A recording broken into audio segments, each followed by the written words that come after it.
we mentioned Midnight Run earlier in TV Movie of the Week. This is like Midnight Run. The high concept is Midnight Run with women. You've got it's starring and produced by Reese Witherspoon as well, actually, as part of her Pacific Standard production house, which she specifically set up to get great roles for women over 30, more in circulation in Hollywood. The first two films that came out of Pacific Standard were, of course, Gone Girl and Wild, which achieved that, and then some. I think the Gone Girl, I think, is absolutely tremendous.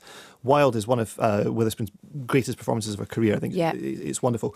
Hot Pursuit is on a slightly different tack. It's a very, very broad comedy in which Witherspoon plays a policewoman who's the daughter of a much-loved policeman in Texas. She is a bit of a job's worth and a bit of a wet blanket, not particularly well liked by her colleagues. And she's charged one day with taking the wife of a big drugs trial, Supergrass, which is about to come to fruition. She's charged with transporting her from her palatial estate to the courthouse where the trial is going to take place. The wife is played by Sofia Vergara and is basically the binary opposite of Reese Witherspoon's character in every respect. And here is the fateful moment when they first meet. Mrs. Riva?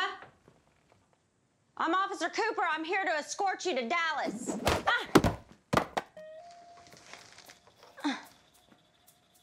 You must have not seen me. Oh, I saw you. Lo que te quería dar de nalgada. Mrs. Riva, I am a police officer. Ay, please, look at you. You're teeny tiny. You're like a little dog that I can put in my purse. I can assure you, ma'am, that I meet the minimum height requirement of an adult female my weight. Hot Pursuit is very, I mean, you can see why Witherspoon was attracted to it, because it's positioning itself very much in this new tradition of non-romantic comedy, female-driven comedy, like Bridesmaids, like The Heat, and like, as we'll see in the next couple of weeks, Trainwreck as well, the Amy Schumer film.